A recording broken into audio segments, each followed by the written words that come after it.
Hello, everybody. Welcome back to the Student Music Network. I'm Laura, and today I have the pleasure of sitting down with the incredible Eyelar to talk about her latest single, Obsessed with Your Ex. How are you doing today, Eyelar? You're in a lovely location. Hi, I want to say good morning, but it's not morning for you, but it is for me because I'm in Mexico right now. I'm so jealous. Whereabouts are you?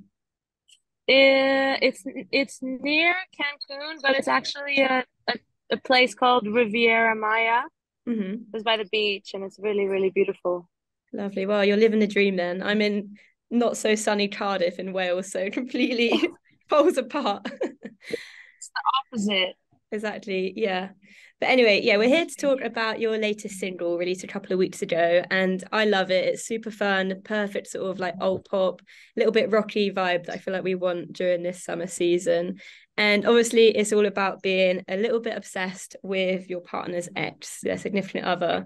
So please, can you start by telling me a little bit more about the inspiration behind this track and like how you came up with the concept for it? Thank you so much for your kind words. I really, really appreciate it. No worries.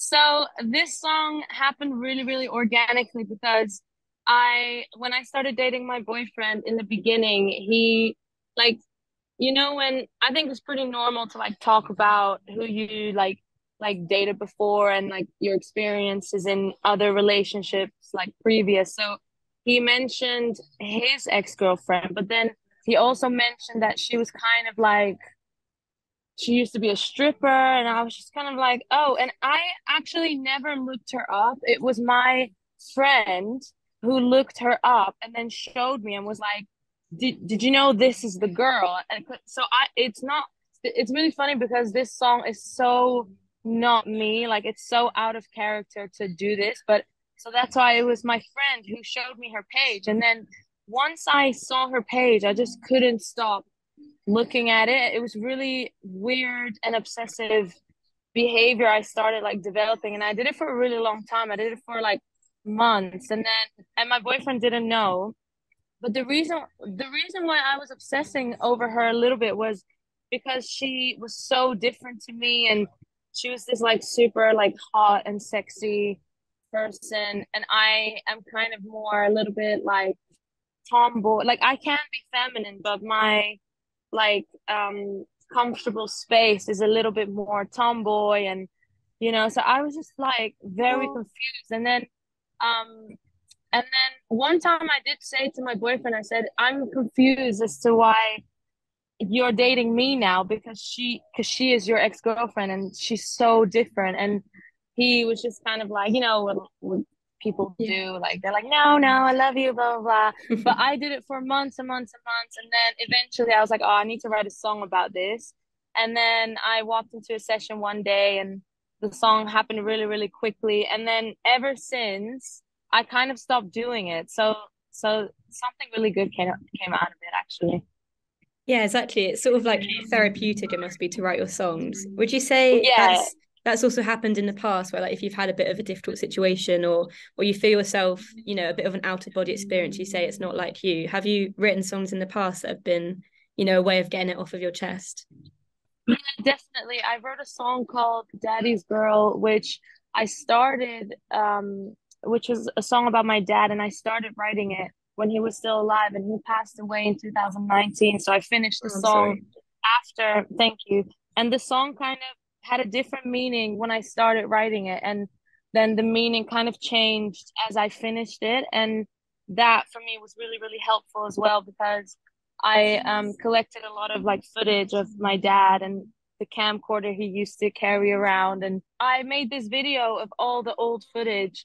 And that was a really therapeutic thing for me as well. It really helped me kind of process feelings. And I kind of write songs as and when, and I don't really think about uncomfortable things when I Mm. write songs that are more like heartfelt, but sometimes it just comes out, and sometimes you just have things in the back of your mind that just, yeah, with writing songs, it just comes naturally, and I think it's really, really good. Yeah, definitely. Yeah, I feel like you can really tell from like the lyrics, like you're putting a lot of emotion into it and you know, everyone's been in that Thank you. situation, everyone can relate to it, so it's quite refreshing to hear it. And you Thank spoke you. about your sort of videos and how you came up with that one. And the video for Obsessed with Your Ex is directed by Thomas Davies and Tavis. Did you have a lot of like input into how you wanted this video to look, or did they Yeah, sort of come so up with the concept? no, me and Thomas, because we've worked together before, like my second video ever was with Thomas as well. So I kind of reached out to him and I said, "Hey, do you want to work on this?" And he loved the song. And then with the concept, we kind of met up and we sat in this room and we just brainstormed ideas and brainstormed scenes. And a lot of the video is like a lot of the video actually came out of that brainstorm session. And I think Thomas is really great because he's very collaborative and he's, yeah, he just leaves a lot of space for me to express what I want as well. And I think that's really, really important because I love being involved in like the visual sides of stuff. Like I used to make videos, like really shitty ones, but on my iPhone and stuff for like Say It With Your Eyes. I made that video and Yeah. Daddy's Girl and a couple others. So I really love being involved in that side as well. Yeah, absolutely. And yeah, you know, talking of collaborations, you obviously in the past worked with the likes of Fred Again, Purple Disco Machine, you know, some massive collaborations in the world of electronic music. What did you learn from those experiences with working with both of those artists? Um, I think that is really important to be authentic and be yourself because when you collaborate with like big names like that, it's very easy for it to completely go like that way because they're a big household name. Mm. But I think it's really important to stay true to yourself and no matter what, like no matter if it's my song or a song with Fred Again or a song with Purple Disco Machine, like as long as it has um authenticity in it from my part, then I think it's really great. Yeah, absolutely. And going back to the single, and I know, like, was it a week or two ago you played the Great Escape Festival? How was that Yeah, it was two weeks performance? ago. Yeah, it was really fun. I went up there with my guitarist, who's a really good friend, Mm. and my drummer and my boyfriend, and we drove down and we had some fish and chips. And I was a little bit nervous because it was like a place where a lot of like industry people come. Um, so that was a little bit, yeah, a little bit nerve-wracking, but it went really well apart from my guitar strap fell. Oh, nightmare. So my guitar, as I was performing a song, my guitar like almost fell because the guitar strap when it just gave up. And then I caught the guitar with one hand. Then I balanced it on one leg as the song is still going. And then I think it But was you the just saw it second all chorus. going. Oh my God, I was freaking out in my head, but I was still performing the song. And then when the second chorus came, I don't know how, but I managed to put the strap back on. And Nice. then we were back. Yeah, that was crazy. But I guess that those things kind of like just makes you like better and stronger. Yeah, it's all a learning curve, isn't it? Exactly. Do you have any more festivals coming up this summer? I'm not too sure. Because I'm in Mexico now, I'm completely Mm, switched off. fair enough. But yeah, I'm not too sure, but I think there will be things coming in and but nothing I can like confirm with you yet. That's okay. And again, do you have any more releases coming up, or maybe like Yeah. extended projects, or anything you Yeah, can say to us?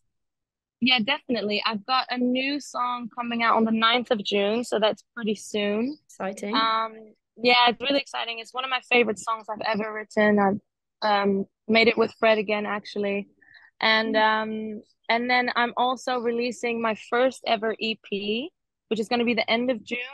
Oh wow. Um, or the end of July. I can't remember. It's somewhere in the summer. And yeah, there's gonna be a few new songs on that, and it's kind of like my first sort of like collective project that I've ever put out. So that's exciting.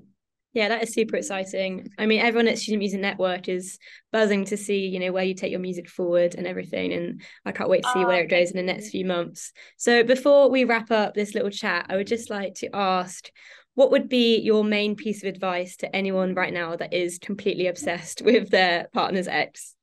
How do they get over Ooh, it? maybe write a song about it too. And I think for me, I just kind of like admitted it to myself and to my partner. And yeah, I don't really take myself too seriously. Like, I know the song doesn't put me in the best light, but I Mm. think it's great to be vulnerable, and it's good to be expressive. And I think no matter what, it's just good to let things out. And whether that's a song or journaling or talking to someone, I think just best to like let it out than to hold anything in. And also, I think it's a very normal thing. I mean, when I started doing it, I didn't know that people did it, but when I started performing the song and I kind of spoke about it, people in the crowd were like, "Yeah, like we did that too." And I was like, "Oh, that's great." So if I didn't do that, then I would have thought that I was like super weird and I was the only one. So Yeah, I guess it's just good to know that like everyone's in the same boat, isn't it? exactly. Brilliant. Well, thank you very much, Isla, for your time. It's been lovely speaking to you. I hope you have an amazing rest of your holiday. Again, very, Oh, very thank you so jealous. much. And Thank everyone you for go your check kind out words as Obsessed with Your well. Ex. Oh, you're so welcome. Yeah, everyone go check out your music. Looking forward to all the future releases. And yeah, thank you very much.